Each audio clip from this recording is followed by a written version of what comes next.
माओवादी संगठन के सबसे बड़े चेहरों में से एक और एक पोलित ब्यूरो सदस्य थिप्री तिरुपति उर्फ देवजी ने अपने 3 अन्य टॉप साथियों के साथ तेलंगाना के डीजीपी शिवधर रेड्डी के सामने आत्मसमर्पण कर दिया है।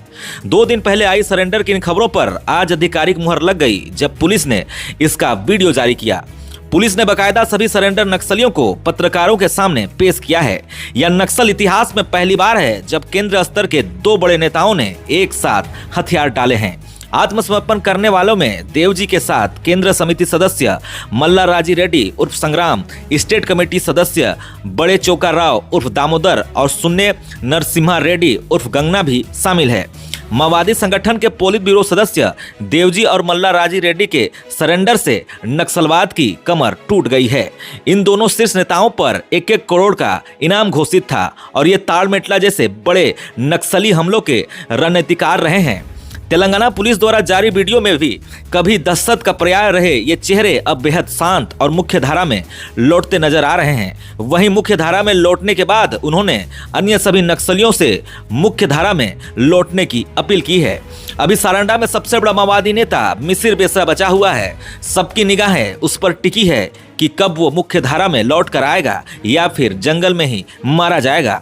आपको बता दें, करोड़ों का इनाम और आतंक का लंबा इतिहास सरेंडर करने वाले इन माओवादियों की हैसियत का अंदाजा इसी बात से लगाया जा सकता है कि इनमें से अकेले देवजी पर ही 1 करोड़ रुपए और मल्ला राजी रेड्डी पर करीब 1 करोड़ रुपए का इनाम घोषित था। देवजी केवल एक लड़ाका नहीं बल्कि संगठन का वो दिमाग था जो पोलित ब्यूरो में बैठकर बड़े हमलों और भर्ती की नीतियां तय करता था।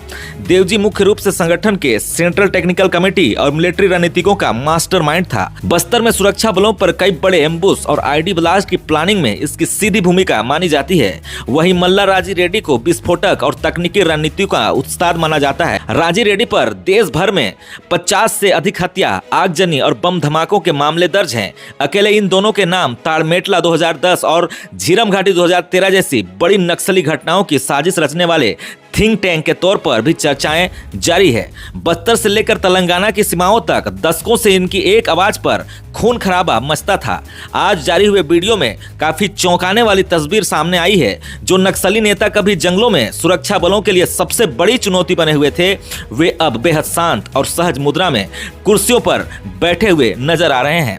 देवजी, मल्ला राजी, चोकाराव और नुन्ने नरसिम्हा रेड्डी के चेहरे पर अब वो पुरानी आक्रामकता नहीं है बल्कि एक थकावट और शांति दिख रही है। वीडियो को ध्यान से देखें तो साफ साफ पता चलता है कि ढलती उम्र और संगठन के भीतर के बिखराव ने इन कुख्यात नामों को मुख्य धारा में लौटने पर मजबूर कर दिया है। नक्सलवाद के जानकारों के मुताबिक यह माओवादी संगठन को अब तक का सबसे बड़ा झटका है। देवजी पोलित ब्यूरो का हिस्सा था जो संगठन की सर्वोच्च नीति निर्धारक की इकाई होती है। वही मल्ला राजी रेड्डी केंद्र समिति का सदस्य था। इन दोनों का एक साथ बाहर आ जाना यह बताता है कि माओवाद का ब्रेन अब खत्म होने की कगार पर है। इनके साथ स्टेट कमेटी के 2 बड़े नेताओं का सरेंडर करना यह साफ करता है कि संगठन की कमान अब पूरी तरह चरमरा गई है।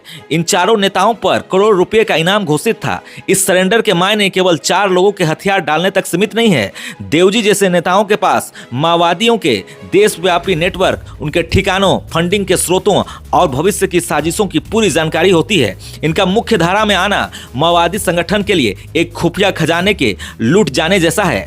जानकारों का मानना है कि इन शीर्ष नेताओं के हटने से जमीनी स्तर पर काम कर रहे लड़ाकों का मनोबल पूरी तरह से टूट जाएगा। यह सरेंडर यह भी दर्शाता है, यह संदेश देता है कि अब जंगल में रहकर क्रांति का दावा करने वाले बड़े नेता भी शांतिपूर्ण जीवन की तलाश में हैं। वीडियो में दिख रही शांति और सरेंडर की यह प्रक्रिया माओवादी विचारधाराओं की वैचारिक मौत का भी संकेत है। जिस नक्सल संगठन ने दशकों तक बंदूक की नली से निकलने वाली सत्ता का प्रचार किया, आज उसके सबसे बड़े सेनापति लोकतंत्र और कानून के सामने बैठे हैं। बीजापुर से लेकर तेलंगाना के सीमावर्ती इलाकों तक जहां कभी इनकी आवाज पर दहशत फैल जाती थी, वहां अब इनके इस शांत वीडियो ने सरकार और पुलिस के विश्वास और विकास के अभियान को एक नई मजबूती दी है।